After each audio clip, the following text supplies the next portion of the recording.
Yo, what is going on, people? Welcome to Throwdown, episode 428. I'm your host, Tony Polanco, and tonight I'm joined by Emilio Lopez. Plátano Power! Chris Seeley. Hey, what's up, everyone? Carlos Romero. Yo, yo, yo. Adam Vale. How you doing? Brian Manjoma. What up? And we are joined once again by the legendary Mr. Richard Bailey Jr. Rest in peace, E3 2023. Maybe rest in peace, E3, period, you know? Man. Maybe if Jeff has his way. Yeah, right? Yeah, we're going to talk about that. Oh, by the way, I got to give a quick shout out to Logically Dashing, our friend Mr. David Gilton in the chat. He just goes, death of E3 episode. Yeah, mostly, yes. Yeah. Yes. But before we get into it, Rich, man, how you doing, man? How's the coalition? How's life? How's everything? Oh, well, we've been very busy at the coalition working on a lot of various things. Obviously, Carlos and Adam and I we did review The Last of Us, the entire season. I believe that Adam did tell as he said in the review, this is one of the most fantastic video game adapted TV shows of all time, right? So I don't remember saying that. No. That finale was garbage. I think we all had the general consensus. But pretty much, yeah, we covered that show. I just been doing a lot of other TV show reviews with Dana and Gary, but I am going to be doing a lot more gaming stuff soon on the gaming channel. So definitely, I would encourage you all to check out the Coalition Gaming channel. You can check out our Last of Us coverage, as well as some other stuff that we're working on. And then, of course, our regular main Coalition channel, as well as the Entertainment Coalition channel, if you want to hear our thoughts on different movies, TV shows, etc. Yo, how many Coalition channels do you have now? 7. Yeah, right. Oh no, it's 3. But yeah, I don't think we're going to be having any more. It's a lot to try and manage all those channels. Yeah, so I can imagine. Yeah, but it makes sense because you guys are doing so much. It kind of you want to give people like a specific thing, like, hey, you want to go to movies? We got the movie channel, or entertainment channel. You got the gaming channel. Which is, I call that classic Coalition. Oh man. Yes. But that's good stuff, man. It's good stuff, and I'm glad you guys saw The Last of Us show, so I didn't have to. So it's all good. It was good. It was good until it wasn't. Until it became a Lifetime movie. That's when it fell off, because the story's there, and people may argue, but the story's the same shit. You're right, it's the same shit, but there was a lot of action in the game, and that was missing from the show. Yep. So that was the big complaint. But now, Pedro is no longer a Mandalorian, so he got plenty of time to focus on all this other shit. Yeah, because Mandalorian's probably going to be coming back for a while, right? It's the girl. They're focusing on the girl. It's all her story now. Yeah, you saw the last episode. Yeah, she will be the new Mandalorian. She's a new. My God, if Hollywood does that, I mean, and this is the thing, I like, fucking Starbuck. Don't get me wrong, but it's like, no, like, be about, Din. It's like, I don't want fucking whatever her name is. No, I'm pretty sure it's done. I'm pretty sure he said he's gone. Oh, he is. He's gone. Oh shit! I'll find it. Again. Yeah, Adam, you got some spam emails you read. I'll look it up. Yeah, I'm like, I don't know about that. It was on IMDb because it was showing all the projects that he has lined up now, like coming into. Yeah, but I mean, like, if you give me like a press release, it says Pedro Pascal has left Mandalorian. All right, so let me look over. Yeah. The show is gonna end with Din, because the thing that sells it is Din and Grogu. That's the whole point. That's the whole point. You would think, but it's. Yeah. Anyway, I don't know. Just you know what? We're not here to talk about games. We're talking about video games, and obviously the biggest news of the week, which happened today. And we all saw this shit. We saw this shit coming a mile away. Saw it coming a mile. As a matter of fact, if you go back like 8 episodes, or it was like 5 or 8 episodes, we had like the featured image was E3 1995 to 2023 dead. We were calling it back then. Now it's official. Wow. They canceled the fucking show. And it makes sense because think about it. Like, what's up? Who's talking? Yo. Hey, what's up? Hey, long time. I mean, it's my response is just, oh, they finally actually canceled it, huh? So. Yes, yeah. And the thing is, we saw it coming, right? Like a bunch of companies were pulling out, like just left and right. It was becoming a fucking joke at this point, you know. It's just become Summer Game Fest. It just put on a new mask. It just put on a new goddamn face, which is actually kind of a weird supporting statement for what I had always been saying. Like, we just kind of need an industry get together. It doesn't really matter what the fuck it is. Yeah. It's just somewhere for people to go to get excited about shit and somewhere for people to go to announce shit to the people who got excited. Well, it sounds like Summer Game Fest is that. And you know that because that account has been very busy this week. No surprise there. You know? Jeff Keighley has been playing this game. Like, how long has he been, like, honestly, how long has this been his end goal? Since 3 the years? day I 4 called years? Ever since he started Summer Game Fest, you know? Because think about it, Jeff Keighley used to have his own show during E3. So again, you know, there's something I want to be that fly in the wall. Like, yeah, but dude, I've like, heard this. Maybe I'm being a conspiracy theorist here, but like, even when he had his own E3, it seemed like he was consolidating his power. Like, he was pulling people in. I think he had plans. I think this was always his fucking plan.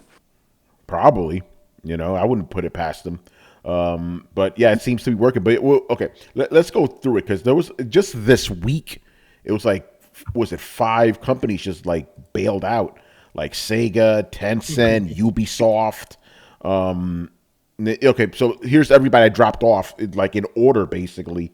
Nintendo, Xbox, Sony, Ubisoft, Sega, Tencent. It's like everybody was leaving this shit, you know? It was ridiculous. It was just pop. And then by the end, by the time Sega and Tencent, you know, left, people were like, you know, in the industry were like, okay, is this shit even going to happen? Because it just seemed like it was just being hollowed out. And then, you know, today they made the announcement. And there it is. No surprise there. You know, and then 5 minutes later, Summer Games Fest tweets, and there it is. No, literally, as soon as it happened, Summer Games tweet. Every single time somebody dropped out, she's like, Jeff is like, "Hey, so yeah, we're gonna have the." Blah, blah, blah. You know that dude was behind the scenes talking to those people, saying, "Yo, you don't need to pay all that money just to do this shit. Yeah, I'll let you in for free. Come over here. Come over here. You know, you just give me some sponsorship money, and you know." I mean, Manny, I think you just hit the nail on the head, though. Like, E3 did it to itself. Yep. Like, they buried themselves shovel by shovel. Yeah. I think the real nail in the coffin in all of it is whatever the fuck they did to Jeff Keighley for him to come straight at them. Because this is not like, oh, hey, you know, let shows exist as they are. You know, I have a show, you got a show. No, this was literally, he was literally aiming straight at these motherfuckers every single time they had something to say. Yeah, because he's like sitting in a dark room with a picture of E3, just like gently stroking the frame, saying, "I'm gonna get you, bitch." Oh, it's more like he's sitting on the roof like a sniper, and every single time they pop up their head, he shoots. Yo, man, I want to say, I always say this, but I called it the day he left E3. I said he wants to leave because he wants to do his own thing. Like, he wants to do his E3. It's not like, it wasn't like, oh, like difference of opinion. Jeff wanted his own thing on his terms, and he won. Well, it looks like he won. We'll see how Summer Games Fest is, but his planning is a lot more better than what E3 is. What I used to talk about back then was that, you know, when you guys would talk about the E3 stuff, you guys would talk about the in-person experience. But I would always say it's like, I think the most important part is the online experience, the thing that's off-site, where the rest of the people get to see.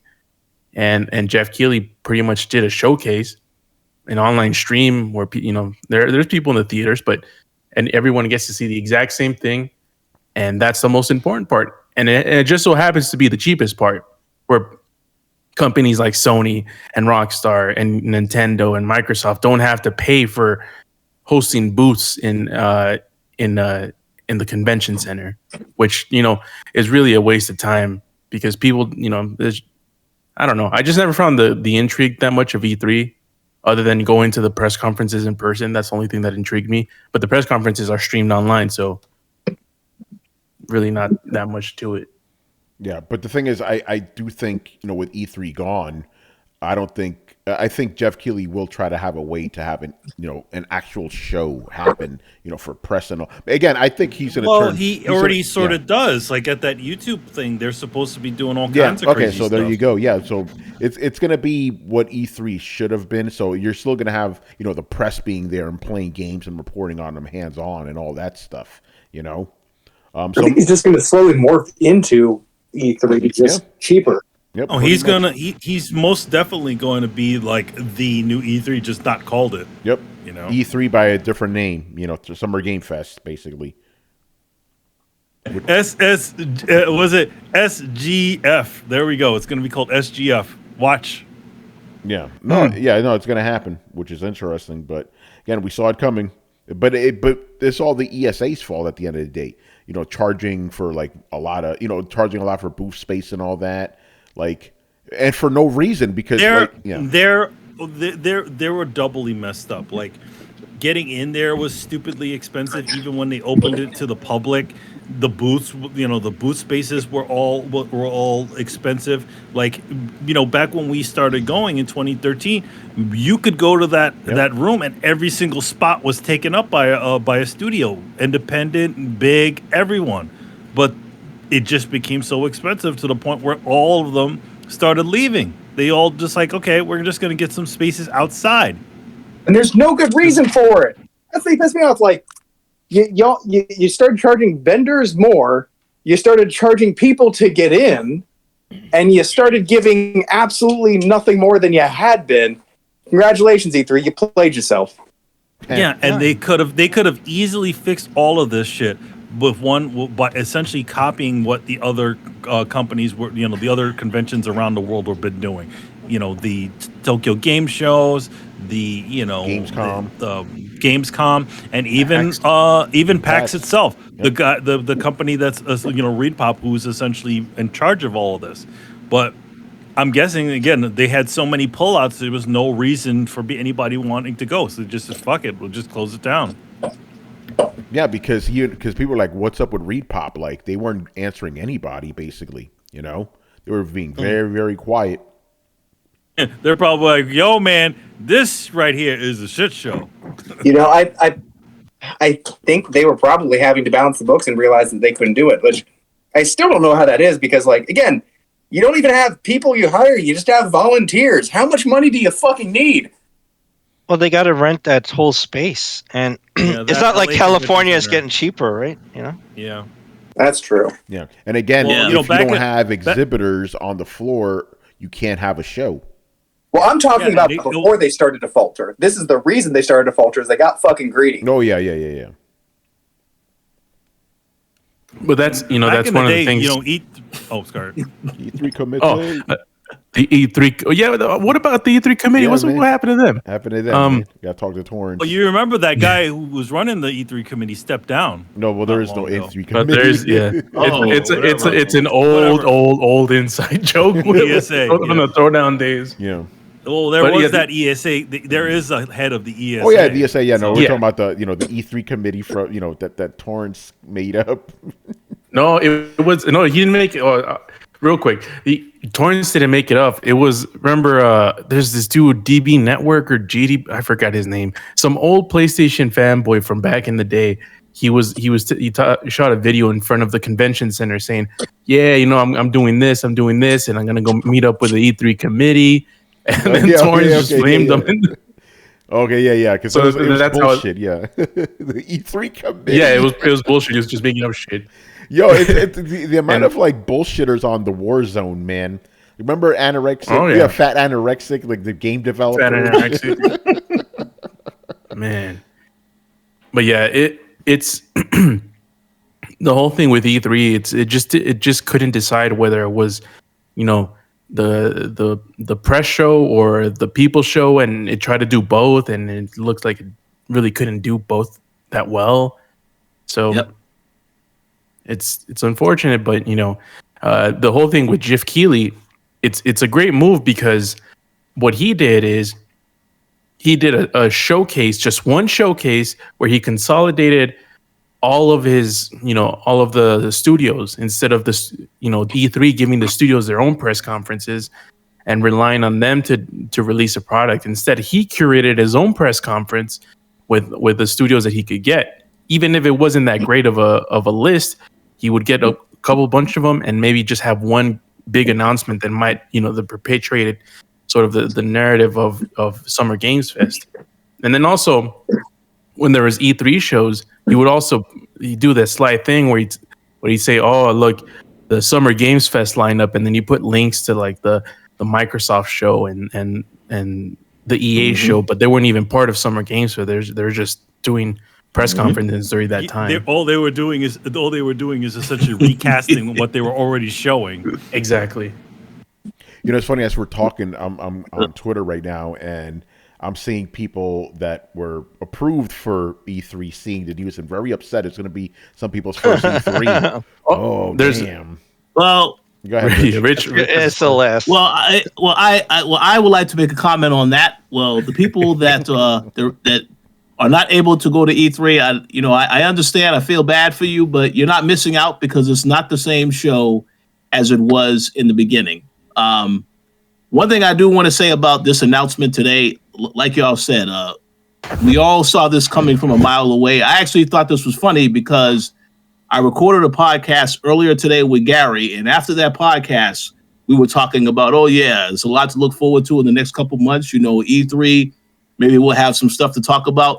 And literally, right after I finished that conversation with Gary, I checked the news and I see, E3 has been canceled. So what I find interesting, though, is IGN reported on this story, and that was like 20 minutes later, I get an official email, because I was approved to go to E3. But 20 minutes later, I get an official email saying, yes, we just want to give you an update that E3 has been canceled. Well, no shit, because I found this out on IGN already. So when I saw that, I was like, yeah, Repop definitely was not organized, because the people who were registered, they should have heard about that a lot, I don't know, around the same time. There shouldn't have been no embargo for IGN to get that information before everyone else gets it, because some people I do know did already make plans to go there. I didn't make any plans, any arrangements to go there, but I'm just saying, for those that did plan hotels and stuff like that, I hope they can get refunds, because that's very unorganized how it all went down.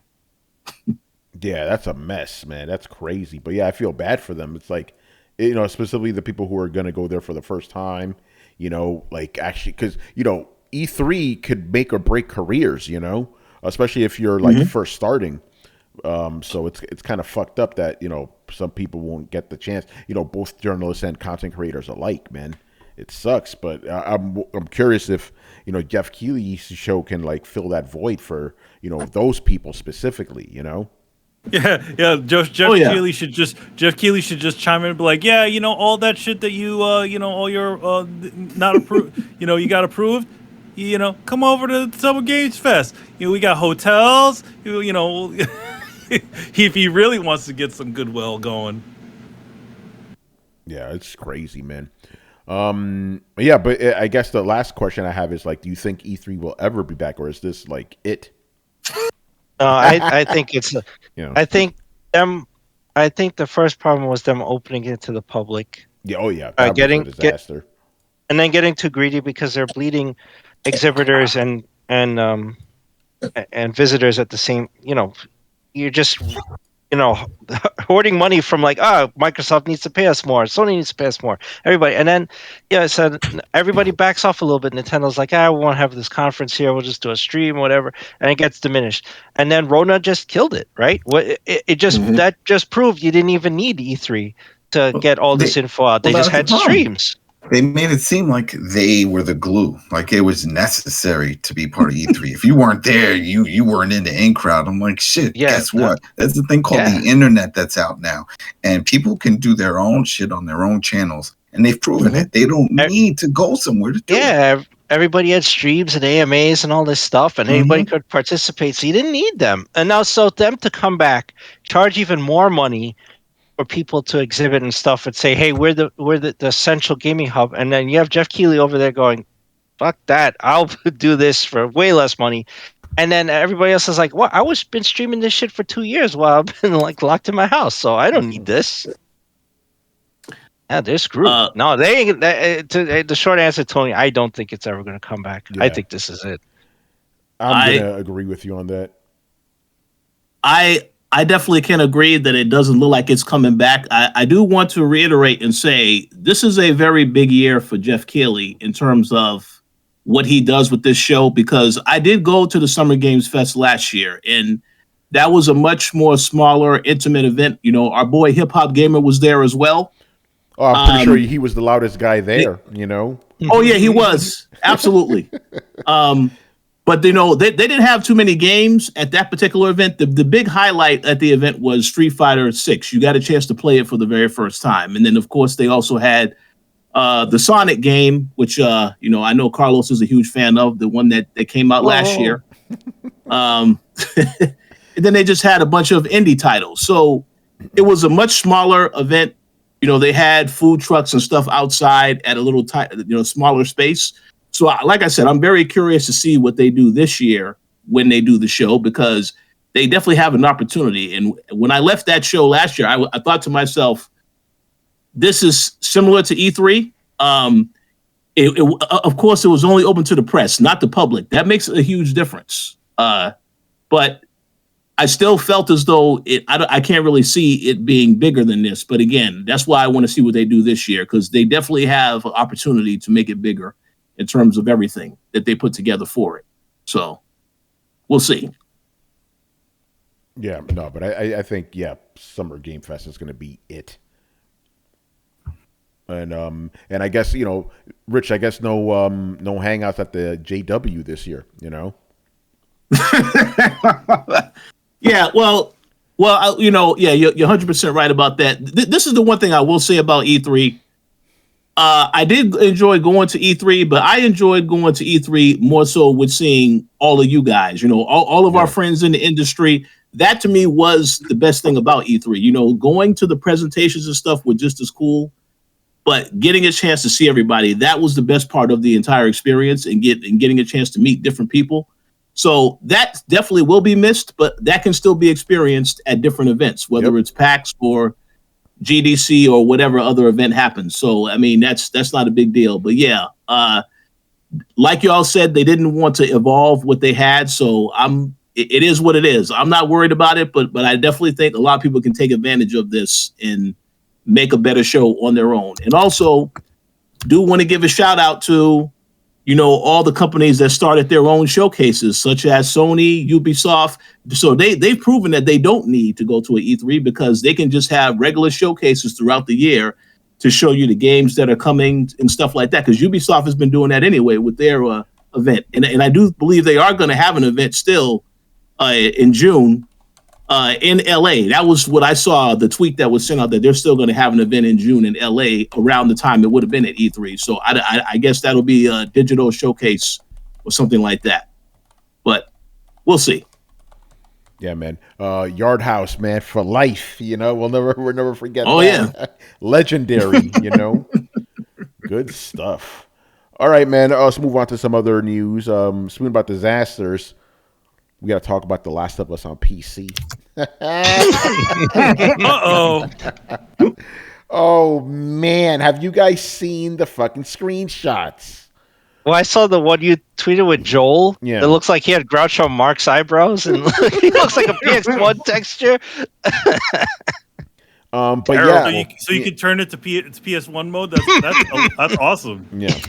No, but apparently, yeah, the game's just play. You know, the PC port just plagued with all these fucking issues. People are reporting it. Naughty Dog's commented on it. They're saying, "Hey, we got a patch coming." All this stuff. I believe they already probably issued one or two. But yeah, it's a hot mess. Adam, have you tried to play this? I tried. It didn't work. Uh-oh. That's it. That defeated his voice. I was so disappointed because I was excited for this. I was really excited for it. And then especially when they did a showcase on Steam talking about all these games that have been verified and all this stuff, and they showed The Last of Us in the reel. Well, that shit launched and it was not verified, and it's horrible. It's almost an 80 gig file to download, and then after you got to wait 2 hours for the shading to get done. And when I was doing that, it was making my Steam Deck almost sound like an old PS3. It's just like, I was like, that's the last thing I need. I put it down and it catches fire, or burns out or something. I was like, forget it. And then I did see some people play it that actually got it working on it. And the same thing, you could hear it. One guy was like, yeah, I have to mute this because you don't want to hear this.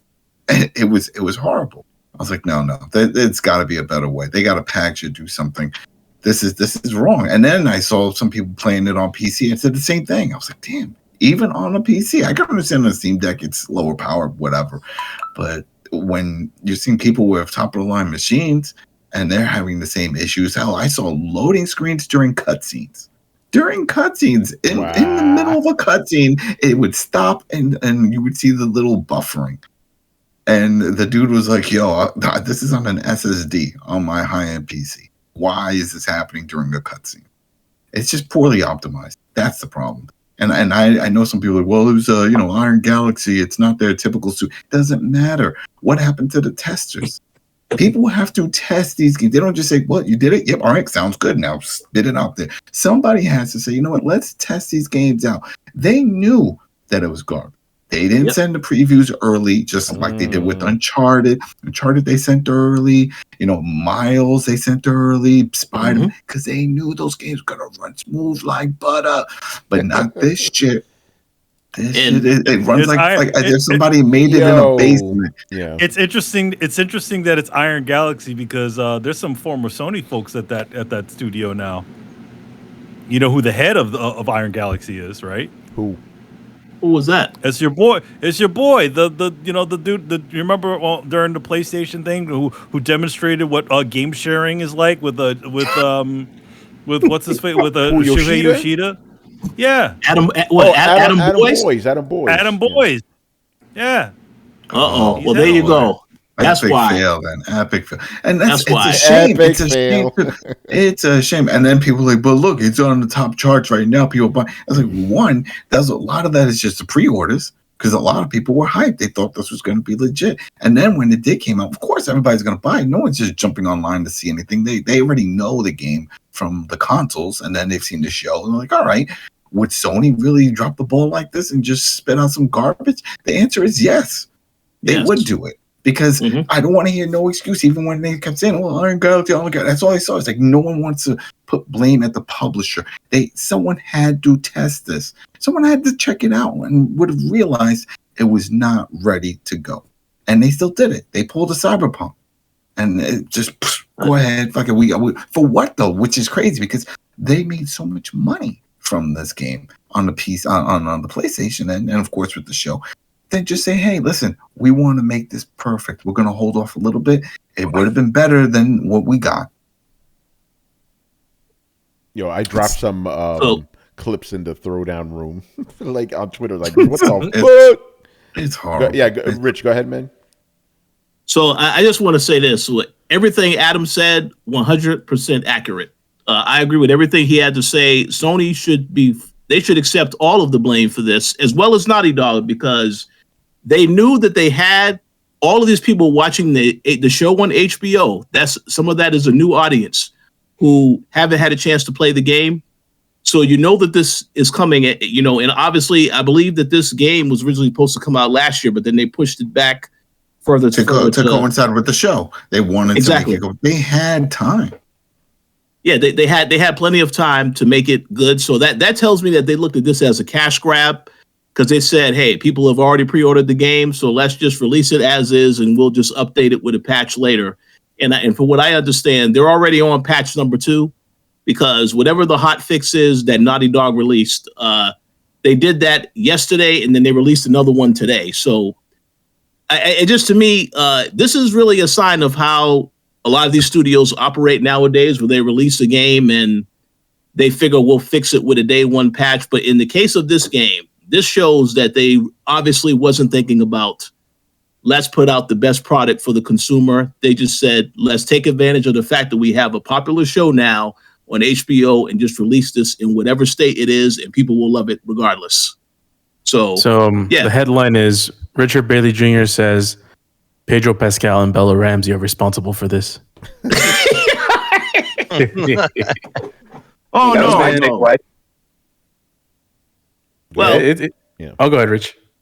Oh no, go ahead. I thought you were about to say something else, Carlos. It sucks. This is the state of gaming. How the hell did they get? This is a game already came out. What happened?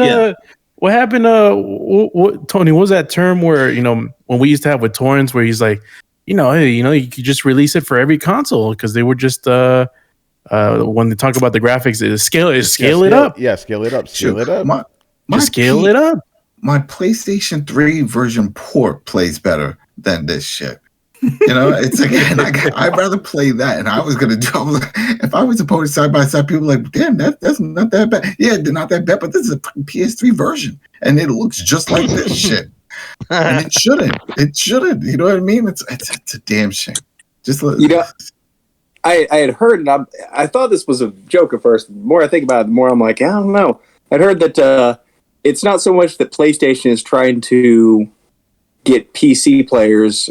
It's not so much that they're trying to get PlayStation games on PC. It's they're trying to get PC gamers on PlayStation. And it really kind of makes me wonder, especially kind of, we've talked about like kind of neglecting ports or certain versions of games as a sort of way to kind of push whichever one you want. Like, do you think they're really trying as hard as they could? Or do you think it's one of those like, No. Because if that was the case, Spider-Man would have ran like garbage too.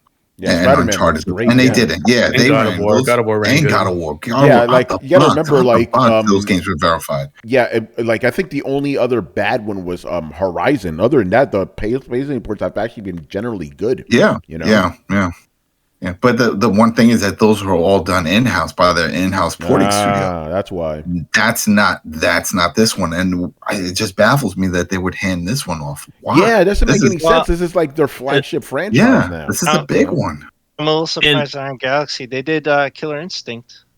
I mean, they took it over from Double Helix, but they enhanced the game a lot. They did good work with that game. So you're definitely right about that, because I did enjoy Killer Instinct, but then I also discovered Iron Galaxy is also the one that released the Batman Arkham Knight PC port that a lot of people was talking really badly about. So when I heard that, I said, well, it makes sense now why they're talking badly about this. That's crazy. Hold on. Real quick. Okay, go ahead, because I want to say. I was just saying because I'm looking at the patch notes and stuff, and then with the hotfix stuff, they were like, "This is just a stability patch," but they continue to they plan on releasing more patches in the coming days and weeks. So there's just going to be an influx. There's a lot of problems. Oh yeah. So instead of making one big patch, usually it takes time to fix a bunch. They're just releasing little ones to fix here and there. This is a nightmare. This is going to be a problem for a long time.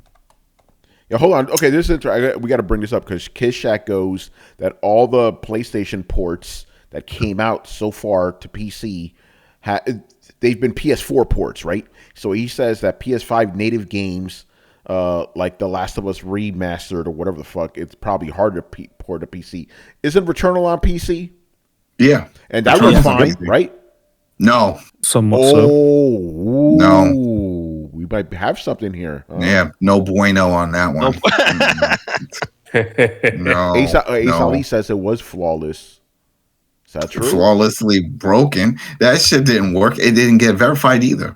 That was one of the few ones, and people are like, "What the hell? What happened?" And we're like, "Well, we're having some issues. We're working on it." It would just have frame rate drops, massive frame rate drops on it. Yeah, but how come? Maybe did I miss it? Were the complaints as widespread as this? Not like this. No.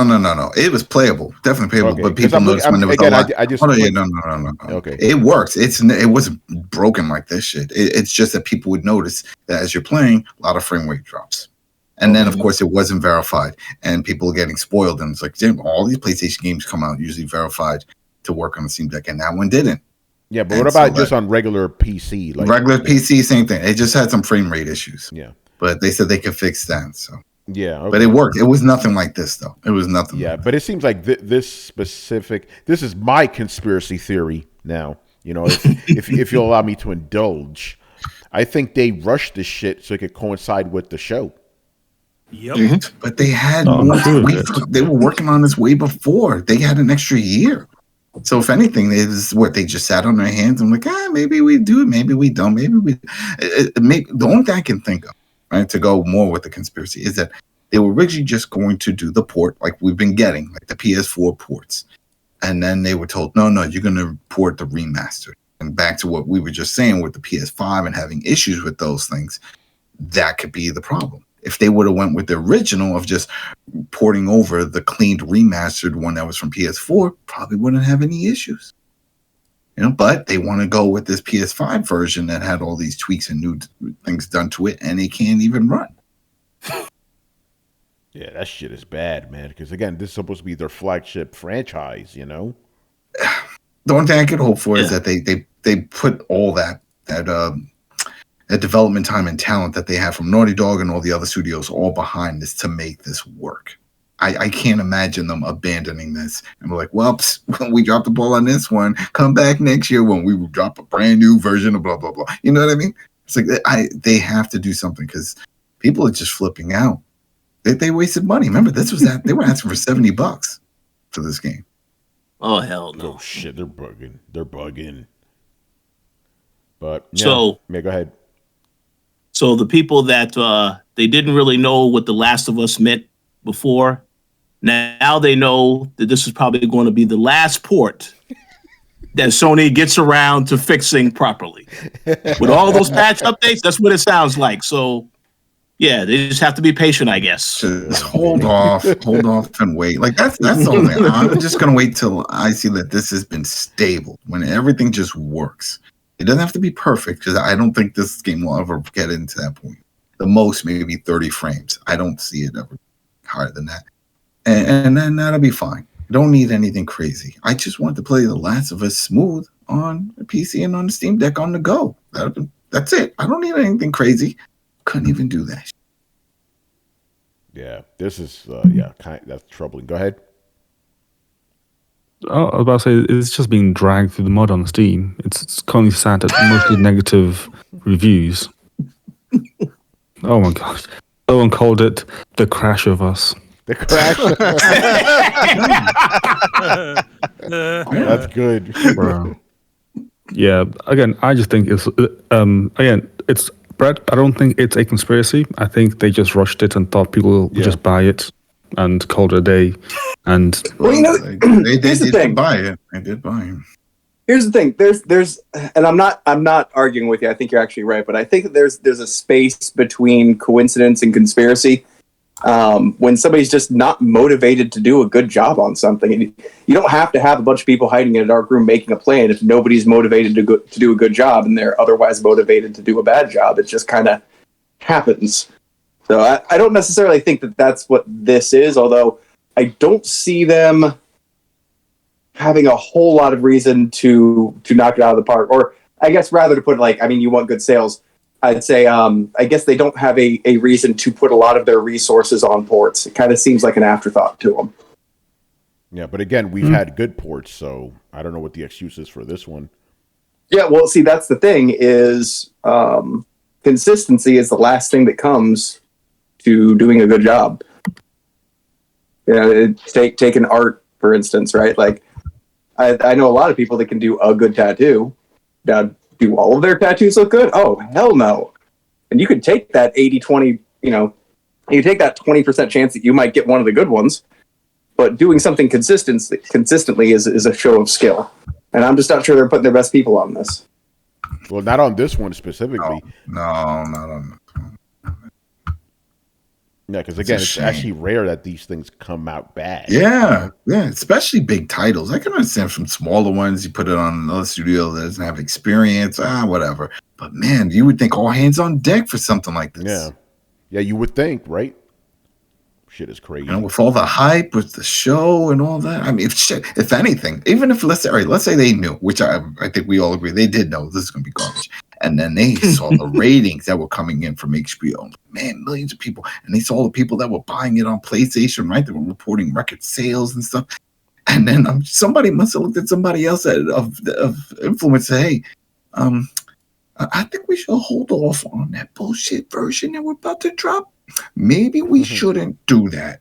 Let's call somebody else and see if maybe we can fix that first. I think it'd be a bad look if we put that out and it's in this state. It's going to make us look bad, especially when there's so many more eyes on the IP thanks to the show being such a success. Mm-hmm.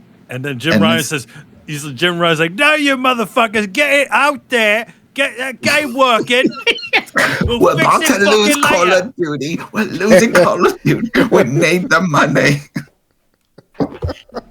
We need to recover from that fucking Call of Duty bullshit that Microsoft is pulling. Get me more Last of Us. Oh, man. Call up that idiot Adam Boyes. Get him on this game.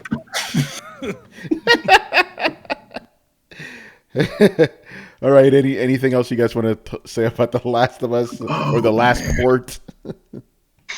No, Give me my latte. I think it'd be amazing if they can get this shit to work. If they do that, it'd be an ultimate success story. It's like, hey, yeah, it was broken when it came out, but look at it now. It's great. I don't know if it'll ever happen, but I really hope that they put some time into it and fix it. Yeah, Rich, we're gonna say. Well, I just want to say, maybe this is just my opinion. I think Insomniac Games remains the only Sony studio right now that's putting out stuff for PS5 that is really good. I would hope that Naughty Dog, when they make a new game, they can raise back up to that level. But gotta wait, because that's going to take a while. But Insomniac Games, without a doubt, because they've actually made Ratchet and Clank Rift Apart, which is only on PS5. It's not on PS4. They definitely at the top of the list right now. So maybe Sony just needs to rely on them until all these other studios get their act together. Yeah, I mean, that's something I've been saying since day one with this generation. Like, Naughty Dog, they've gone down. Like, it's Insomniac, they're the MVP. They are the MVP of PlayStation. Not only, with Ratchet and Clank, but it's like the ports of Spider-Man have been phenomenal, It's great stuff. And they're showing other people to it. It's like, it's like, hey, how most games, like, okay, you either have your fidelity mode or your performance mode. They're like, yeah, we got both of them, man. We good. We got you. You want that ray tracing at 60 frames? We got you. Like they're fucking awesome, man. Kiss Shago says they're a publisher with a flawless PC port record. Probably not, That's why I'm not going to be like, oh, Sony's fucked it up. It's like, no, they fucked up with this specific game, because again, their other ports have been great, so there's not a pattern here, really, Anyway, let's move on to the next thing. Let's talk about some good news, man. Resident Evil 4 Remake is a success, people. It has already sold 3 million copies, and apparently it's already sold like 68% more than the original did on fucking GameCube. Man. And that game came out on everything. Yeah, fucking wild, right? So yeah, no surprise there. I told you, actually, no, I haven't said this on Throwdown, have I? I obviously not, because I started playing this after the Sunday show. Oh yeah, so I played just the first chapter of Resident Evil 4. Remember, I was that dude, right? I was like, man, we don't need no Resident Evil 4 remake. The original one's perfect. I still maintain that the original one's perfect, but I played this shit. I was like, damn, this is fucking good. It was really fucking good. But again, I shouldn't be surprised because the remakes have been great. The game is interesting because it's both familiar and fresh. It's like I'm recognize what I'm doing, but I also don't know what's coming exactly. It's fucking awesome. But it is a trip. Like my modern game sensibilities work with this game. Like if I'm trying to play the original one, I'm not even gonna think like, oh shit, you better crouch here, sneak up behind this motherfucker and stab him in the back. Obviously you couldn't do that, but like in this one, I was like, hey, I could probably just sneak around. Or, yeah, I could do this. I'm like, oh, can I vault over this shit? Oh, I can. I could run. So it's just cool how like those run and shoot. Yeah, it's like basically like the modern game elements just feel very natural, because that was my worry. I'm like, okay, if you have Leon running around and shit, running and gunning, I'm like, that's gonna change the whole flow of the game. It hasn't really changed it, even though the zombies are faster now. it still has that feel. It's great. So I'm really glad that people are enjoying it, and even though it is a remake, it is a at least one success story this fucking generation. I'm gonna toss it over to Chris. Obviously, I know you've been letting this game eat your face for the past week. Yeah, it's a very good remake. There's only small story things that have been altered from the original game. Like they took out some of the campiness. The tone is more serious. So Leon and everyone else used to have some really like campy and weird dialogue. Like and he used to say some stuff, but it's very of the time. Like it's almost like 90s vestige, like like edgelord stuff, like leaked over into that game, and then they pulled that all out. His radio conversations are very serious and all that stuff. So he does have one-liners once in a while, but there's very few and far between. He still has the tap dancing line. Yeah, not to change the subject a little bit, but this is something me and my friend Jeffrey have talked about a lot. How like one-liners are pretty much extinct now. So when this game started, I know you're right, Chris. The one-liners are not as frequent, but when they happen, I'm like, oh shit, a one-liner. I remember these. Yeah. Like I'm talking about in general. Like you remember the fucking 80s? It was nothing but fucking one-liners. Anyway, continue. But yeah, I guess your tap dancing career is over. Yeah, remember that shit? The character does something fucking cool, and then they throw one-liners. Like we don't get that. No, that's actually a Leon one. Yeah, no, it is. Yeah, all this stuff is pretty nice. The graphics are fantastic. Oh yeah. The gunplay, all the sounds, the audio is beefy and nice. I actually I did a run where I used the original music, so you could play the old soundtrack over everything. But I kind of liked what they did with the soundtrack now. And then all the gun noises are like beefy. Everything feels beefy. I love it that Leon throws spin kicks now. You feel like Jean-Claude Van Damme when you stun a guy and you just roundhouse him into a fucking wall.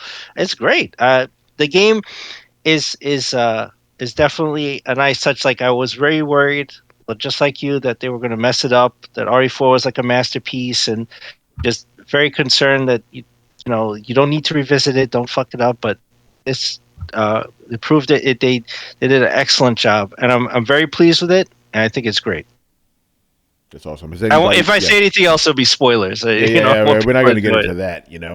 Has anybody else on the panel played it? What are you talking about, Mr. Kennedy? Yeah. Anybody else play it? I'm going to take that as a no. I've been wanting to play it, so that's something I'm going to get into pretty soon. I know our cell phone conversations have been. Join us. Oh yeah. Yeah. Rich, what's up? Come to the side. Oh, no, I was going to say I do have the game now. I haven't had a chance to play it, but after this conversation, I definitely need to make some time to play it. Yeah, no, it's really well done, man. Like Capcom does it again, man. Good stuff. How does it look like? Because isn't this? Well, this is a PS4 and a PS5 game, right? Yeah. Mm-hmm. Okay, so I don't even have to ask. I know how it's gonna look. Yeah, you already know. Yeah, no, it looks good. Don't get me wrong, but yeah. When I hit the first one of those transition scenes, I'm like, oh yeah, it's still a PS4 game. Mm-hmm. But yeah, good stuff. All right, speaking about sales. The PS5 apparently had a historic month in February. Like, because I was wondering, like, is the PS5 like selling well because of it was like FOMO and shit? You couldn't find it. Now it's readily available and the shit's selling out even better. Which is crazy. Go ahead. This this past week was the first time I actually saw someone buying a PS5 physically in the store. Oh shit! It's the first time I've ever seen it. It's weird. I mean, I don't go to the store that often. Well, I go maybe once a month, maybe maybe once every 2 months at least. Yeah. And yeah, I've never seen people actually carry out a PS5 because there's normally not any PS5s. But yeah, this last time I saw someone pick up a PS5 and I'm like, oh shit. Like it's just one of those things. I'm like, oh damn, this is the first time I've seen that. Hey, you still gotta give a shout out to Fergus Mills. You know, your shout out to Fergus Mills, man. If it wasn't for him, I'd be that person right there buying that shit. Yeah, right. Just like now, just got it 3 years later. You'd be that guy buying the PlayStation 3 years later. More PS5 consoles were sold in the U.S. last month than any other individual PlayStation system has ever achieved in the month of February. That's fucking wild, man. You know, and there were games that month too, which also helped. Hogwarts Legacy, it's technically a PS5 game at this moment, or next gen game, because the last gen version isn't even out. You know, that was delayed, as I remember. Yeah, it was delayed. What else? There was some other stuff that came out in February, but yeah, it was a big month, and you know, people are hyped. It's still a little weird to me because I'm like, there's still not a lot of games out there, you know. But then again, to be fair, and I've said this too, even if PlayStation doesn't have a lot of like, you know, pure PS5 games, at least they're still coming out with exclusives, which is a lot more you could say with Microsoft, you know. So yeah, that's crazy stuff, man. I wonder how long this is gonna keep going though. You know, like the momentum and stuff. It's gonna taper out. I wonder if it's gonna actually. It might actually. Rich, we were talking about this before the show.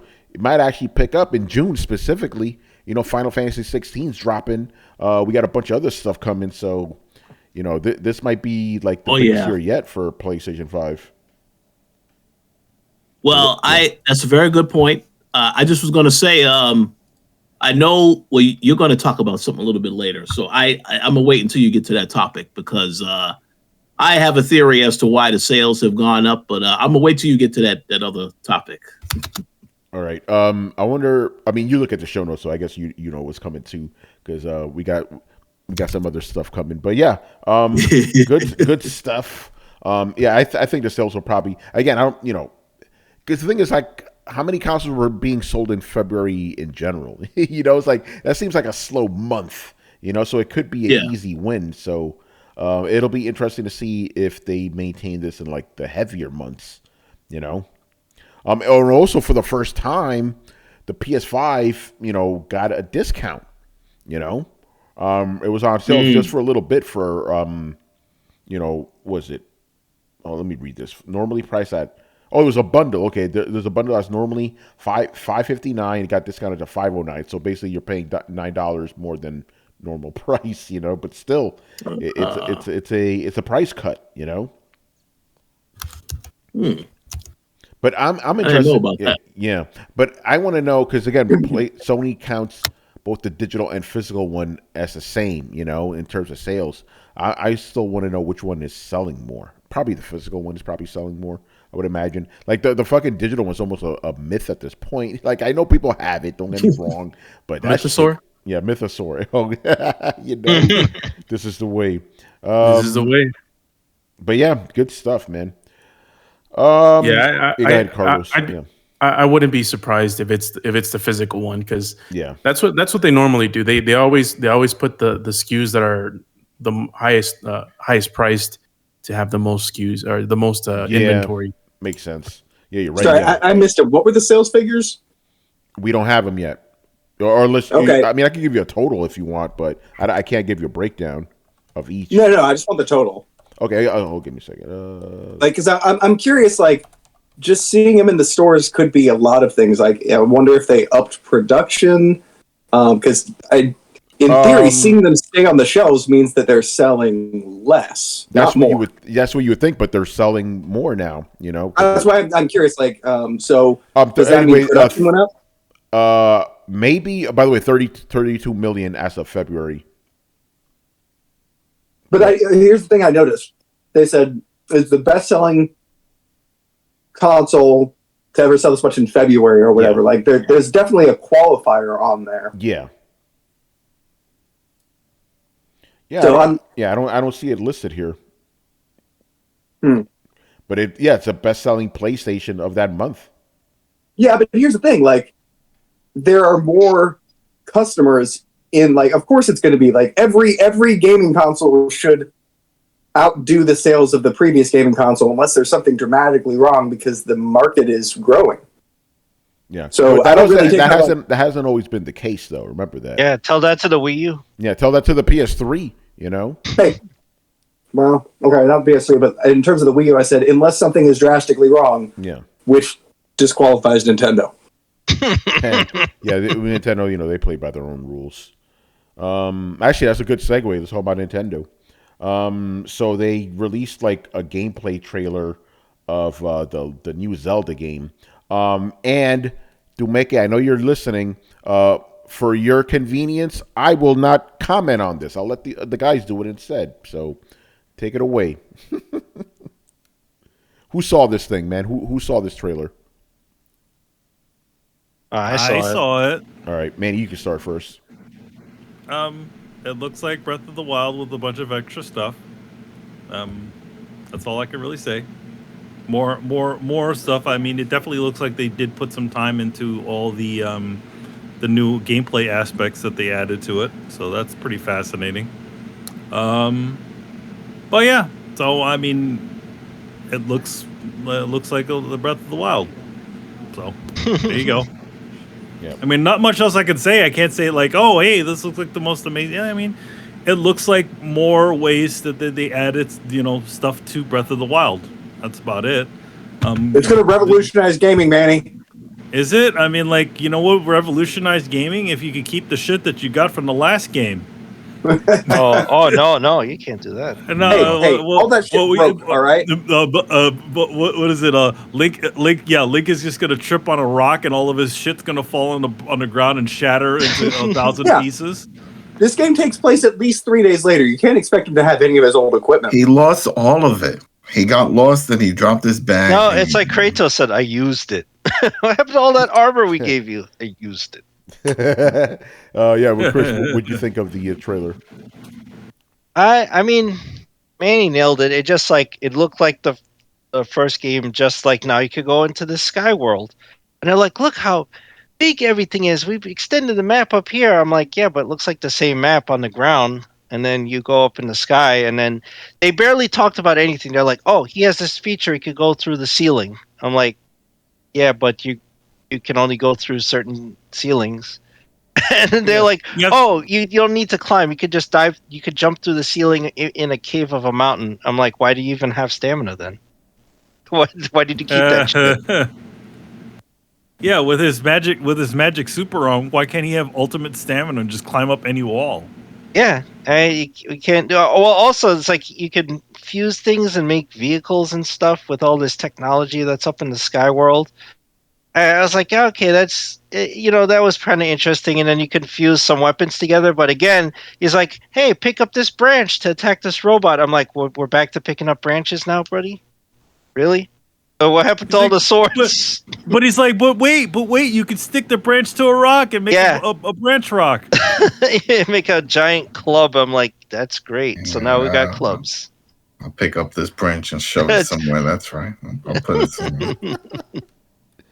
Oh man, Rich. So yeah, go ahead. Yeah, but I was a little annoyed at we're close to the game launch, and he's like, oh, I'm not going to tell you how this works. I'm not going to say this, and it's like, why? At this point, don't you want as much hype? He didn't read the notes. He doesn't. He's the freaking director of the game. He doesn't know. It's just a paycheck in the title. He goes in. You saw The Last of Us on PC, right? Same thing. They had a director too. And then he was like, "Hey, how's everything going? Good. All right, great. I'm gonna go get a latte. I'll be right back." You know what happened to director? You know what happened to the director of The Last of Us? He was too busy making TV shows. Oh, shit. Yep. Yeah. Well, he was in charge of this one. I can't blame him for that. If it was under his watch, it was. Yeah, I saw the trailer too, and there was some good stuff and there's some bad stuff. The bad stuff is just the obvious. It's just the stuff that we talked about with Breath of the Wild. The weapon fragility made a cameo in this trailer. Oh, yeah, that's back too. Yeah, and obviously the graphics look they look like they're like PS3, maybe sub PS3 type graphics. That's what gives it the charm, Carlos. That's the charm. People love that. Well, you know that's it's like that's wearing how they're bell going to sell people. bottoms. You know, it leaves for a little bit, it comes back. You see someone wearing it, it's like, oh, it's his retro. bottom. Like, yeah. It's definitely retro. The fusion system I did like. It's a pretty cool feature. The rock thing, I do agree with Chris's sentiments about, you know, if what's up with the stamina, if you're gonna be able to climb up you know, to the ceilings of stuff that you're going. But the feature in itself, regardless of how it incorporates with other features with Zelda, it's still kind of cool. I feel like the fusion system, I don't know if, and this is the elephant in the room. I don't know if Brett's seen this trailer, and I really doubt it, because if he has, he would have gone crazy about this feature, because I feel like this is a Brett feature. But yeah, it had some good stuff. It had some bad stuff. Manny, I'm surprised Manny didn't mention this, but watching this trailer, it just made me think of Gravity Rush. And it's like, man, I wish, you know, and it kind of, I kind of get why Manny brought up the comments that he made, because in Gravity Rush, when you're like in one world and you go down to another one, it's completely different. And so they make it seem, you know, they do differences, but in this one, it was just kind of like the same map, just with the little floating islands. But yeah, other than that, that's pretty much all I remember from that trailer. Nothing else really. Yeah. Richard, So did you get to see it? I did get to see it, and much like Tony, I'm not going to say anything negative because I don't want to make the Nintendo fans angry. To me, it looks like it's the same game as that we've already played, but you know, there's obviously some changes in it. But I do want to say this. I have to say, I did find it funny that Nintendo has this other Switch that they're trying to sell for the game, because it's I another saw that skinned one. It's the same one. It's just reskinned. It's just reskinned, because I see a lot of people online say, "Oh, I got to have that Switch." I was like, "All right." So It's just a skin. They can go get a skin right now. Yeah. That's it. You can go pick up a skin right now online and do the same shit. Don't. Okay. Because it's the OLED model. It's the OLED model reskinned. That's it. And they're known for this. It's not a surprise. They've done that with the 3DS. Yeah, they've done it with all of them. This is nothing new.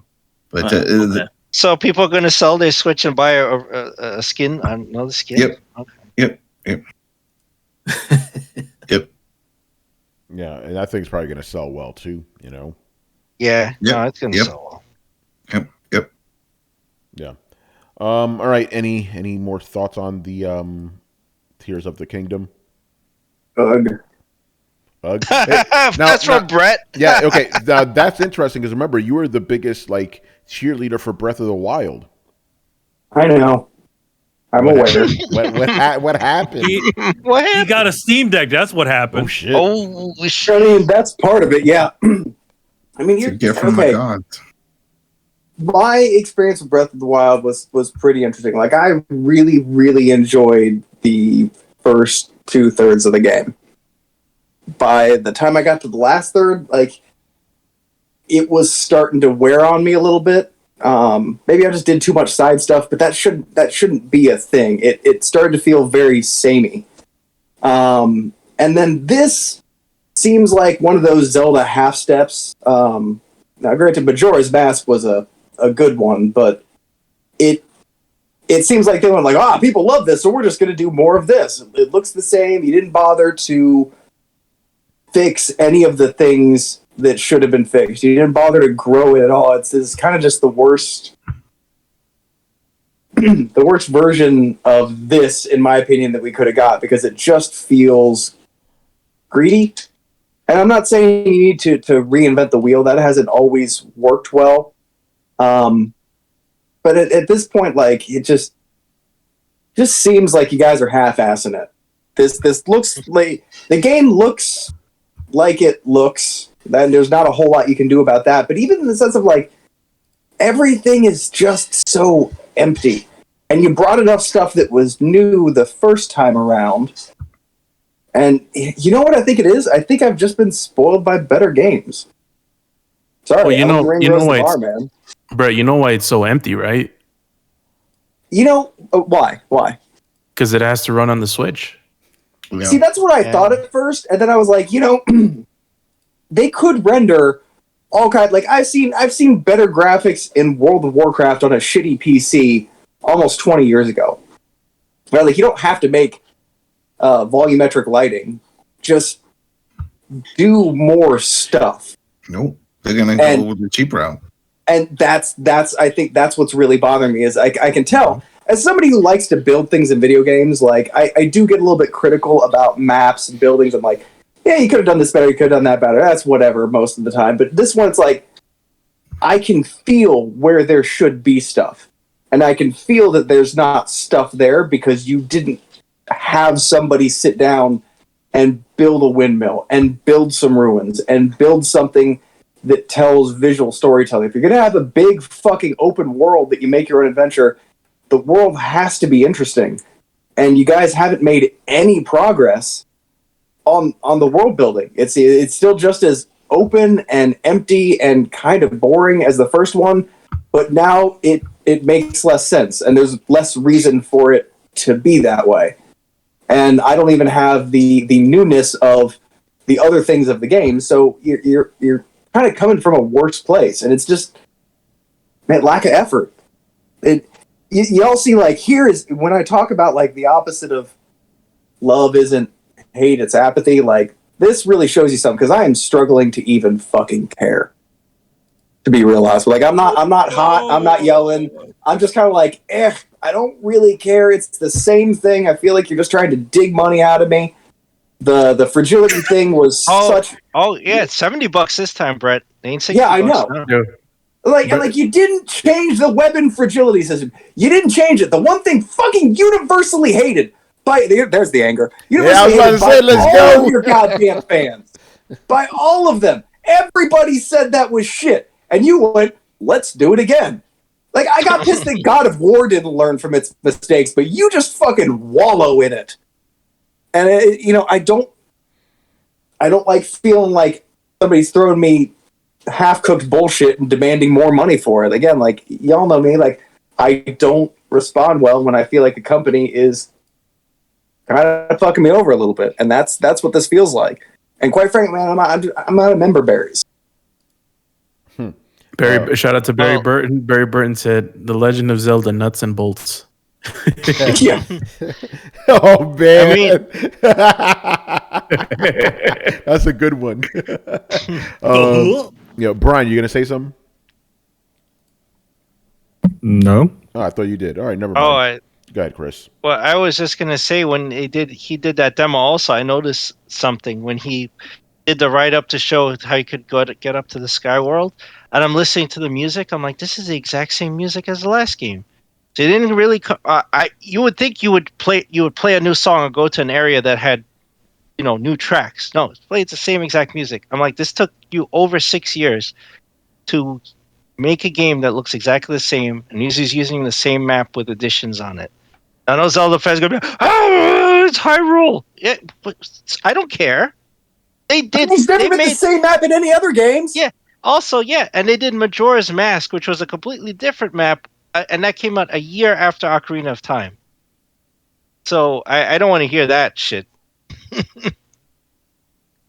Is this Zelda for Roblox fans? Yeah, maybe. Oh, like I played these games where you kind of like get to build little things. Like, man, I played these on Steam as pocket-sized games over a decade ago.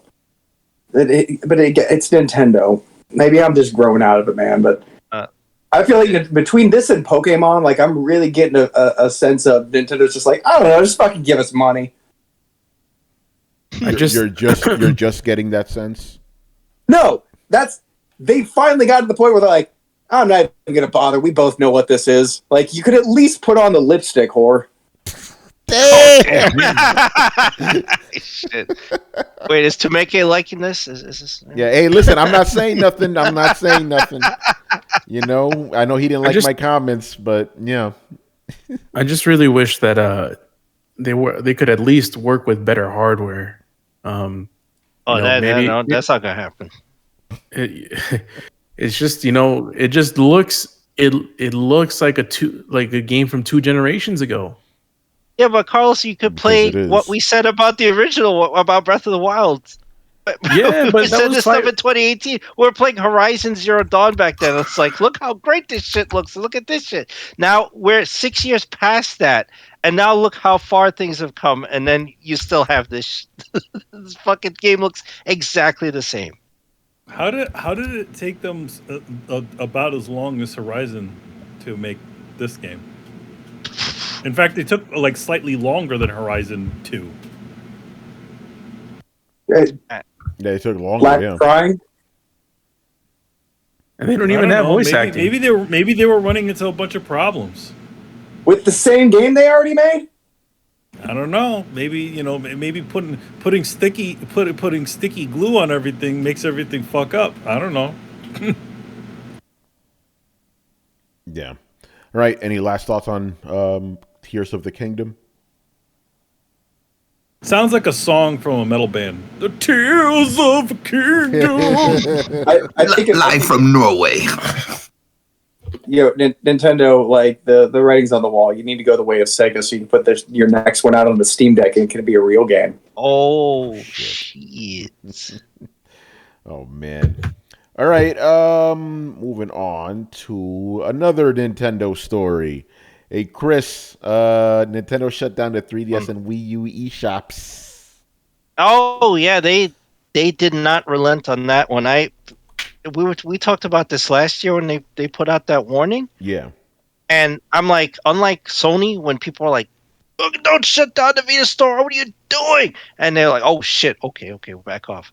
Like, see, Nintendo doesn't listen to anything. See what Brett just ranted about with weapon fragility? That's everything. So people are like, oh shit, I still need to do this, and I gotta transfer my Pokemon from bank to here to here to here. They don't care.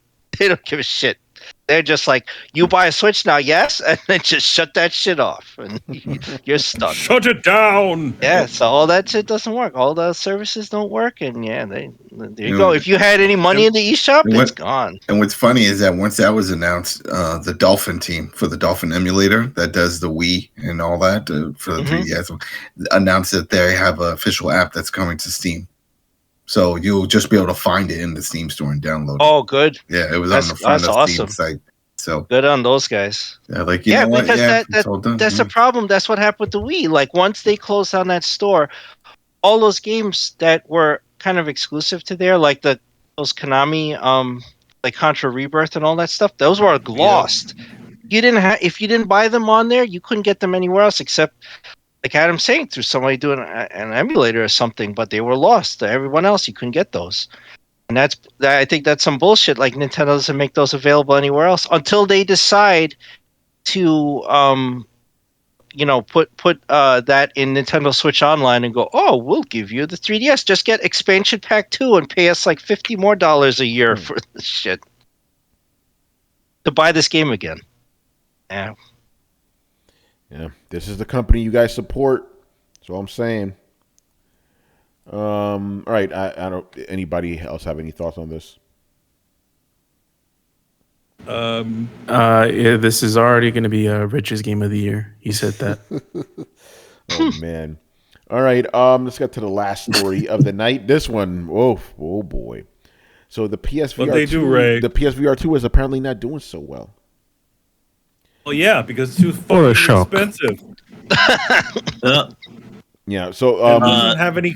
And not backward compatible. So apparently, and not backward compatible. So, yeah, it's a lot of things that go. But real quick before you guys, jump into it. So it has apparently only sold 270,000 units by the end of March, and Sony was hoping to sell 2 million by the end of March. Woo!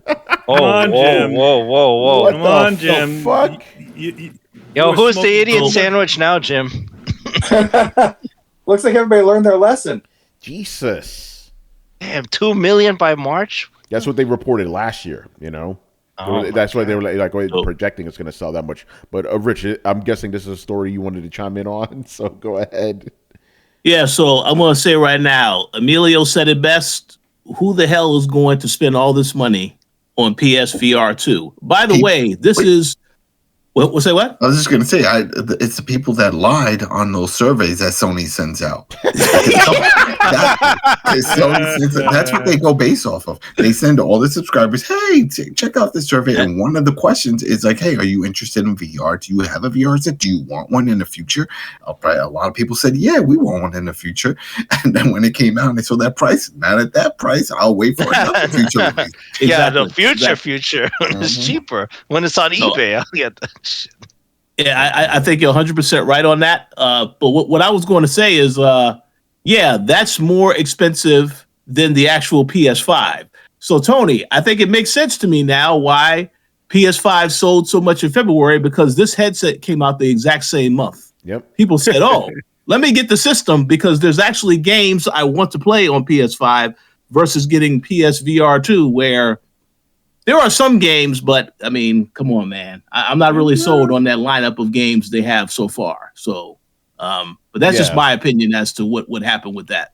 No, I agree with that. It's like, listen, man, I like me some Horizon. I'm not buying a fucking headset for that Call of the Mountain shit, you know? To be honest, for that price that they're selling it, they should have put that Call of the Mountain shit with the damn PSVR.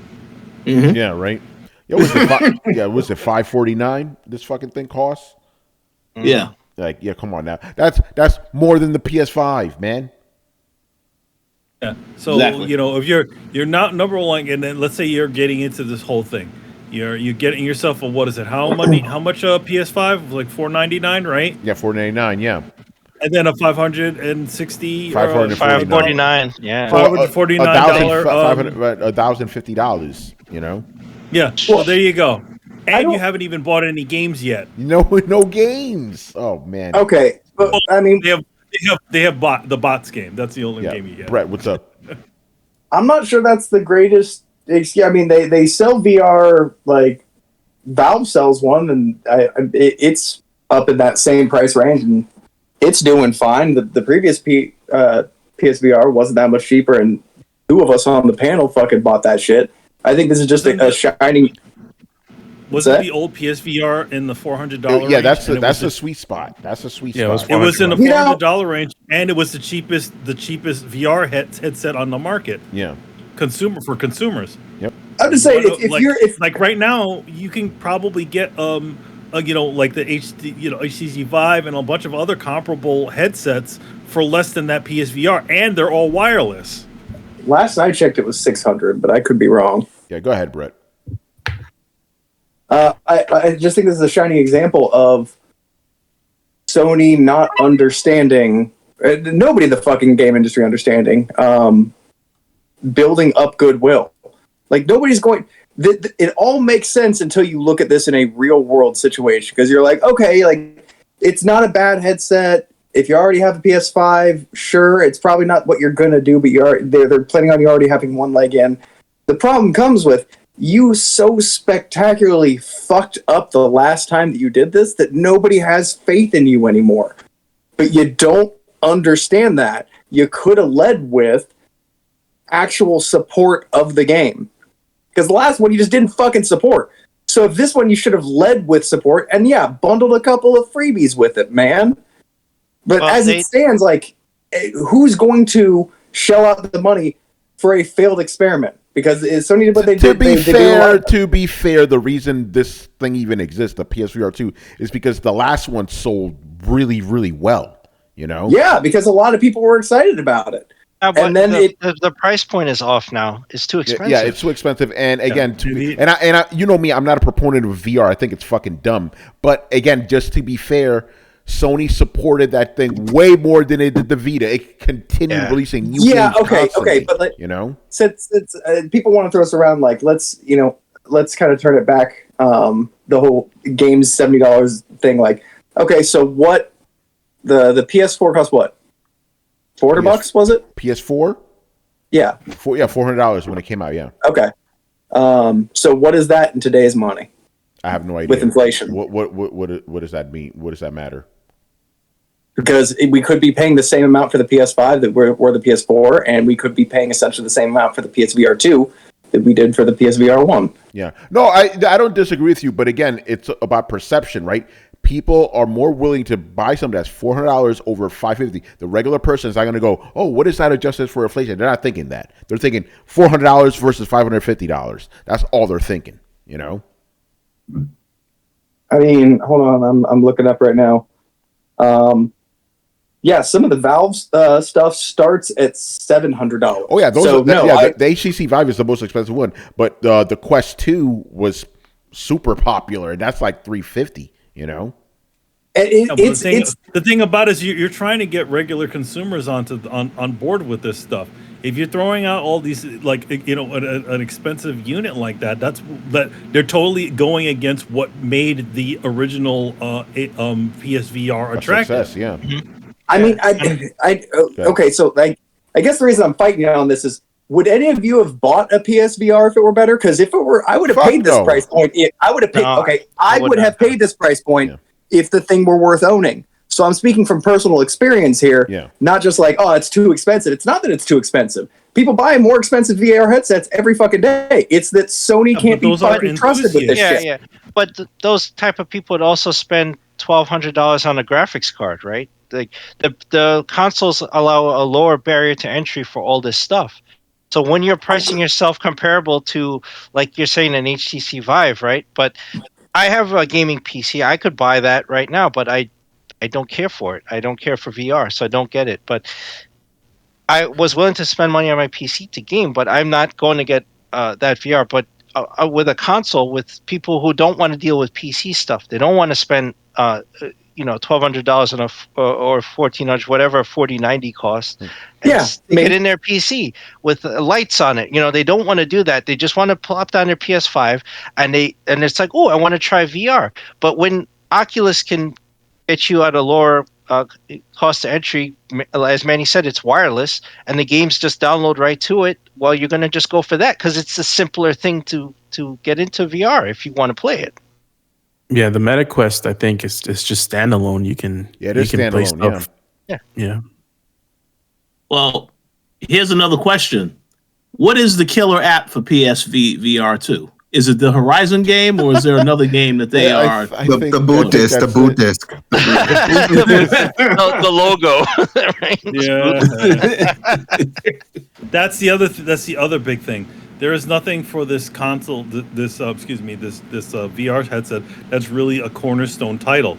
Like they had a whole thing on there. Like again, you have Horizon on there, but it's not going to be like this the full experience. No. You're not getting full Horizon Zero Dawn in 3. No, you're getting a gimmick version. Yeah, it's a fucking amusement park ride, Yeah, you're getting a gimmicked ride.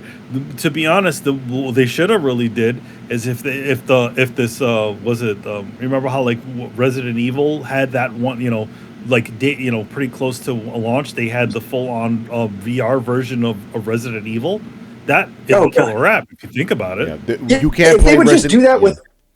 No, I was going to say that Resident Evil is available. The latest one, Village, is on this for what it's worth. Yeah, the Village is on there, but it's already run its course though. Yeah, it has. Yeah, you're right, because when the first one came out, the game was still fairly new. Yeah. Anyway, Go ahead, Brett. I don't think that a horror game is like, you're not going to get the adoption you want on a horror game, but like, if they just basically came out and said like, yeah, I mean, most first person games will work with the PSVR 2. I would have bought that shit yesterday. Because that's all I really want, man. There's the other question. That's like, why do you have to play sort of weird gimped versions of these known titles? Like, why does it have to be Horizon something West, whatever, Huzuma What's or whatever the hell that thing is called? Why isn't it you can play full Horizon Zero Dawn in VR? You mean Link's crossbow Horizon training? Yeah, there you go. Yeah. I feel like it would be a lot more it would be a lot more attractive to people if it had titles that people of new titles that people, and it works with all of the original titles and with the current games, but all of that needs additional development. Yeah, that I'm sure most companies don't want to jump down. Yeah. All right. So, Kishak says, y'all want to play a Spider-Man in VR? He said throw up simulator. Actually, Yeah, there you go. Spider-Man VR, it might be something. It might be something that could work. That could be kind of fun. They'd have to test the shit out of that thing because I'm sure people are just throw up their breakfast playing that thing. They should put the same testers from The Last of Us on that one. There, Yeah, they've been doing VR in they've been doing roller coasters in VR forever, man. That is true. Yeah, but it seems like, in the words of one of my favorite YouTubers, and I know Chris and Brian will get this one, this thing, dead on arrival. So that's that. Yep. All right, man. I think that is it for us. So let's talk about what games we've been playing lately. So, Rich, you could lead us off here. What games have you been playing lately? Well, I have been trying to play a game called WWE 2K23. Uh-oh. Adam is very familiar with this game because he did review it, but I have to say, they need to fix a lot of things in this game. So, if they ever listen to this, it works. I saw what you said later on with something going on with Universe. Well, I've been playing. I haven't had an issue with what are you doing in it? Is it one of the rivalries that's crashing or something? Or yeah. Well, I had a situation where I had started a rivalry, and they have this whole thing about you can do certain actions. For example, they're pressing on the right stick, and you get all these other loser leaves and all that stuff. So that was what I did. The loser leaves option. Mm-hmm. And then I played the match. After the match was over, even though I won the match, they said I lost the match, and nothing happened. Both the wrestlers are still on the show. So I don't know what that's all about. Are you using creative wrestlers or just the default? No. I'm just using the people, the regular wrestlers in the game. It's some type of issue with that. But I will say, we'll see. They have a couple of other things they have to fix, and they have DLC coming, so it definitely can get better. But yeah, I pretty much just been playing that, and I am definitely going to play Resident Evil 4 after this discussion tonight because y'all have convinced me to try it out. So nice. I will be checking that out soon. Good stuff. All right, Adam, what about you?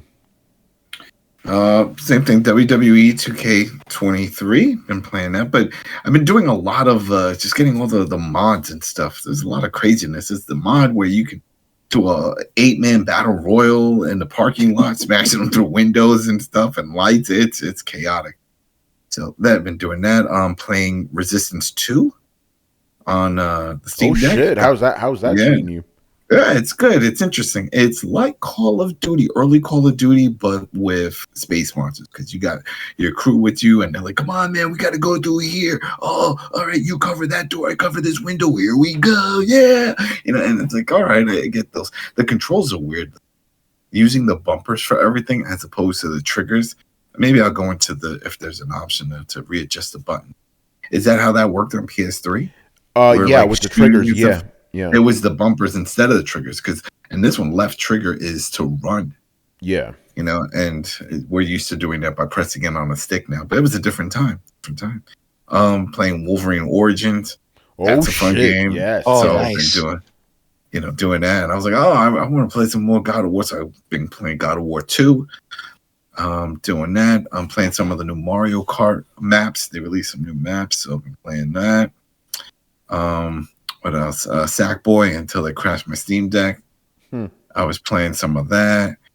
And Titanfall 2. Went back to it. Nice. Yeah, because there's a cryo utility for those who have a Steam Deck. They probably have heard of this. Is this programmer who created this? It's like hacked files that are just best settings. And if you go into your BIOS, you can by default, it's like 512 megabytes that you get for VRAM. But you can change it to like 1 gig, 2 gig, and 4 gig. And so I bumped it all the way to 4 gig.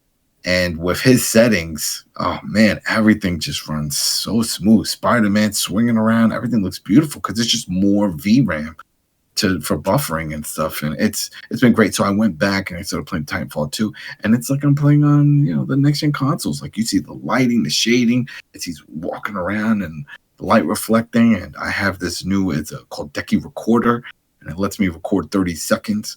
So I've been making little videos of some of the stuff that I've been testing out, and I was hoping to do the same with The Last of Us. Now, some people are saying that with the cryo utilities on, that'll boost up performance. Now, he usually releases scripts. There's a little option to update, and there was no update. He hasn't made anything for it, so I call shenanigans on all that shit. I'll wait till because he releases certain files for certain games, like, oh, use this for Horizon, boom, and it's like no stutters, and it just works. And so, but yeah, so that's it. I'm just playing a lot of stuff because I always jump in and out of a lot of things. And then that's it. So I've been playing. Good stuff, right? Manny, you playing anything? Haven't played anything for a while. I still have the same games that I've been playing for a little bit. I haven't actually decided on what I'm going to be playing next. I mean, after I finish what I have, but yep, All right. Can I go after Manny? Yeah, you can. I was going to call you next anyway. So I guess for you, I should ask you, what are you going to play next? Resident Evil 4. Oh shit! Let's go. Did you just buy it now? It's in my cart. So I'll probably pull the trigger pretty soon. It's I played the remakes for Resident Evil 2, Resident Evil 3. I really enjoyed them. I wasn't thinking about getting Resident Evil 4 for no particular reason, but getting everyone's excitement, kind of motivated me. So FOMO. Yeah. Don't worry, I'll bring it down for you. FOMO. I'm not excited. I have no throws for it's a good thing I don't look up to you. Okay. So, anyways, he don't like dinosaurs and robots, So I love robots. I just don't like dinosaurs. But maybe we'll get once I praise this game, maybe we'll get Adam to play it on his Steam Deck. Oh, and it's Steam Deck. But it's the whole thing is I played Resident Evil 4 and I was like, okay, village, creepy Spanish people. I've seen them uptown. I don't really care. They're trying to sell me sales, but no, thank you. I've been to those shady bodegas. But I was like, I picked up Village, right? Everybody was hyped on that. I waited. Eventually it was on sale for like under $20. All right, let's I forgot how far I got into it. I'm like, this is the same old shit. I don't know. It just doesn't do it for me. I don't know what I'm expecting. The only one that really threw me for a loop was 7 because it was so different. But that's it. Just not. It doesn't do it for you, I guess. Not that. Not like it used to. I don't know. Maybe one day I'll change. I feel like if any of the Resident Evils is going to do that for you, though, Adam, it's definitely 4. With this one, maybe. 4 feels like the he the played the standout original. Yeah, he played the original 4. Yeah. Okay. Yeah. All right. Brett, what about you? What have you been playing lately? I have a problem. I have too many video games, and it's a weird problem to have. My backlog is getting bigger than I can get through it. I took the last weekend to play Diablo 3, and I was conveniently playing Diablo 2, so that was kind of a fairly easy jump over, and actually let me compare them pretty well. So I'm still trying to get through Diablo 2. I still have, what is it? Hi-Fi Rush. I have things in my backlog right now. So yeah, I've been playing Diablo. I am getting ready to play Octopath Traveler. Ni no Kuni 2 just came out on Game Pass. I want to play both of those. Civilization 6 just came out on Game Pass. I love the Civ series. And there's this one, it's kind of a medieval strategy game. It's fucking blowing up Steam right now. Crusader Kings or something like that. And yeah, it's just everybody on Steam is losing their shit over it. So I want to play that. And then finally, the one game that I do want to actually buy, that isn't just being thrown at me, Have a Nice Death just came out of its early thing. Yes. And that game just looks absolutely gorgeous. That's on my list. Yep. It looks better, way better than Cuphead. I'm gonna be real honest here, and it's all hand drawn the same way. So it is a labor of love. Mm-hmm. Cool. All right. Oh yeah.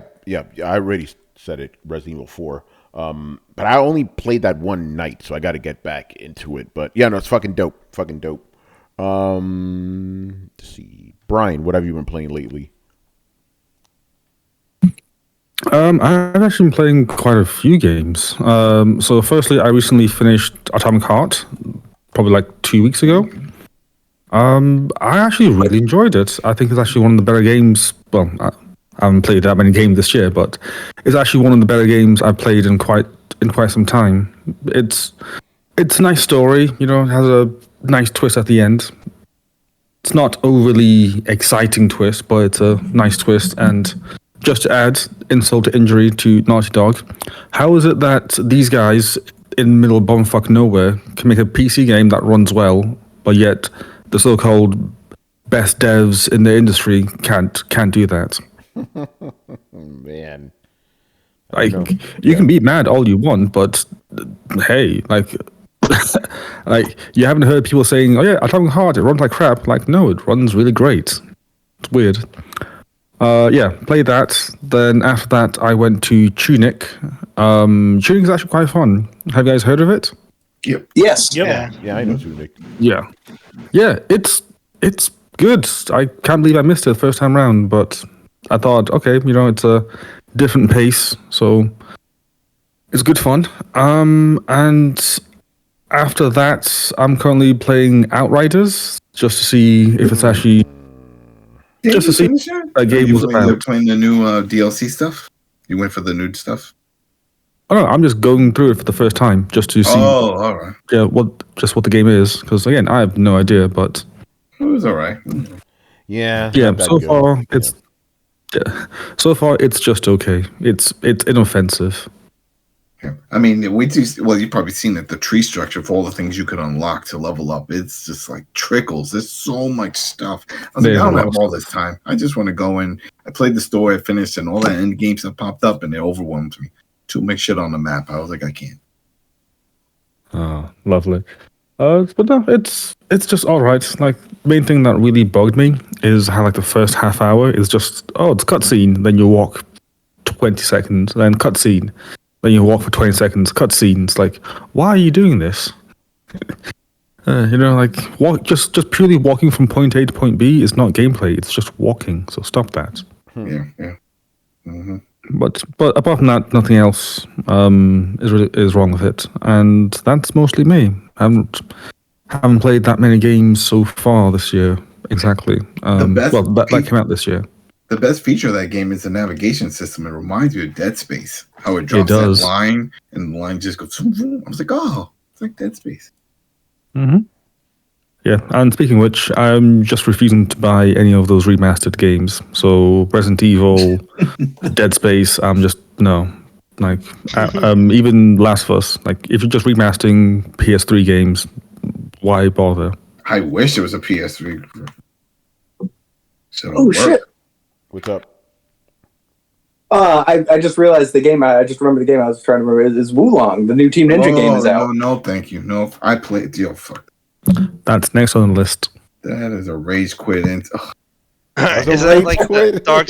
I did. I rage quit that shit. Yeah, it's. I mean, it's a Team Ninja game. It's a pain in the ass. I was like, yo, fuck. I played it for like 2 hours, and then I pressed the magic delete button, and that shit is the magic delete button. I will never. I have buddies that were like, yo, come on, you come back because it has co-op play after you beat the first boss, and I was like, I just don't have the patience. Can't. It doesn't do it for me. Now these guys like Ninja Gaiden and all that stuff. I can't. God damn, if you call it that way. That wasn't my thing. I was hoping for something more Devil May Cry-ish, and that's not this. Oh, this is Ninja Gaiden meets Sekiro. Yeah, no thanks. I'll pass. All right. But I think it needs to point out, because we've been sitting around, we're like, they gotta have. Here's one of your gotta have somethings. Here's the thing Team Ninja was working on, and it looks pretty fucking dope. Actually, yeah. If you're into those things, it's awesome. It works. It looks beautiful. No issues there. It's just the gameplay. Yeah, it's not. Yeah, I'm just pointing out. It's. I'm pretty sure it's an exclusive for first party exclusive by a beloved studio. I don't know why people aren't talking about it more. They are on YouTube. Yeah, no, they are. On Twitter, they're talking about it like a lot. Yeah. Yeah. Okay. Yeah. Mm-hmm. Yeah, no, the game definitely isn't under the radar, but it's definitely not, for like regular people. No. Yeah. All right, Chris, you want to tell us more about Resident Evil 4?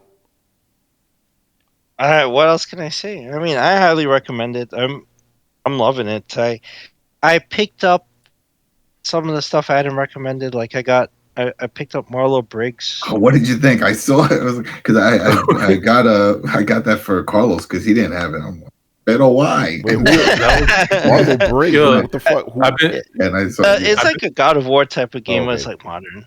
But I've been waiting 20 years for Adam's birthday present since he's wished me happy birthday like 50 times, and he gave me that game. I'm like, I've never heard of this. Yeah, so I picked up what was it, Tiny Tina's Assault on some Dragon's Keep. But the weird part is the full game is Steam Deck verified, but that game was not. I found that kind of bizarre. The Assault on Dragon's Keep. I don't know why.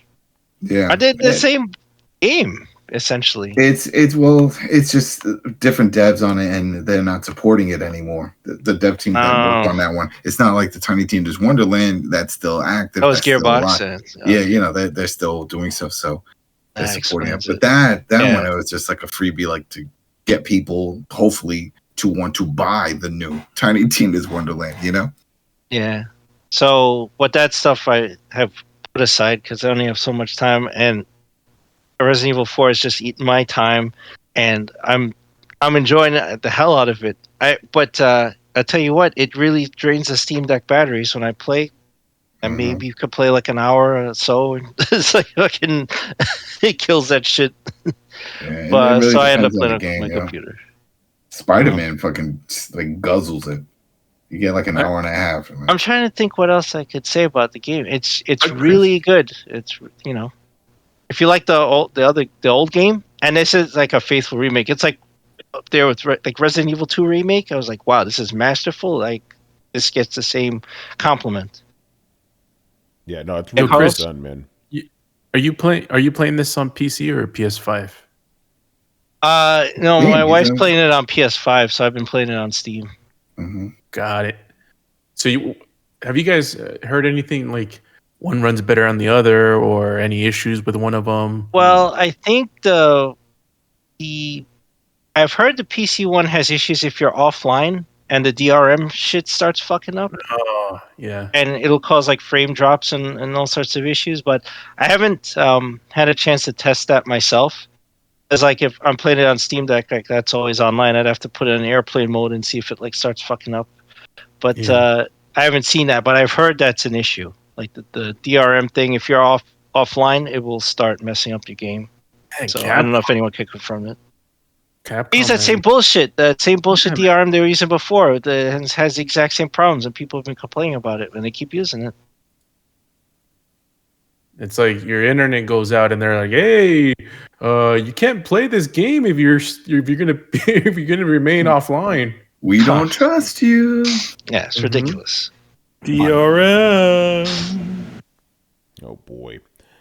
All right, man. I think we're done here. Another good show. Rich, I want to thank you for being on tonight. Always good to have you on and all that good stuff. Do you want to plug your stuff? Where can people find you? Yes, thank you for having me on. Always a pleasure. My Twitter handle, Rich Bailey JR. Definitely feel free to check out our Coalition YouTube channel, the main channel. We have been covering a couple of different shows on there, including the I Am Negan show, which will be returning very soon. And I know that Adam and Carlos cannot wait for those shows to return. So stay tuned for that. Also, you can check out the Coalition Gaming channel. We will be posting more stuff up on there soon. and the Coalition Entertainment channel if you want to hear some of our thoughts on other entertainment shows. But yeah, once again, thanks for having me on. Always good to talk with you guys. Hell yeah, man. You already know. All right. Does anybody have anything to plug? I'm gonna take that as a no. Go get a Steam Deck. Cut the bullshit. No VR, this, no that. No, just get one thing. I'm telling you, if you really put time into it and you see all the shit it can do, it's amazing. It's an amazing. Yeah, no. I don't know if anybody, like, even the people that haven't put a shit ton of time on their Steam Deck, I don't know anybody that regrets that purchase. Yeah, no, it's fucking awesome. Oh, I love mine. Yeah, it's great. Better than another system, but we're not going to get into that. All right, people, you already know, man. Make sure you follow Throwdown on Twitch and Twitter. Join the Discord where the conversations and the rumors are always popping. You can also find us on any podcast app by searching for Throwdown Show. That's towards Throwdown Show. Also, go to throwdownshow.com to listen to past episodes. And if you've been watching us on YouTube and enjoyed the content, make sure you hit like, subscribe, and hit the bell to be notified of when our premieres go live. Links to everything down below. Once again, I was your host, Tony Polanco. And tonight I was joined by Emilio Lopez. See you next time. Chris Seeley. Hey, take care, everyone. Carlos Romero. Deuces. Adam Vale. Have a good weekend, everybody. WrestleMania. Represent. Brett it's crazy. Another one. Brett Murdoch. Peace. Brian Manjoma. Later, people. And Richard Bailey Jr. Peace out. All right, people, you already know, man. Sunday we will return later. Deuces. Laters. Peace.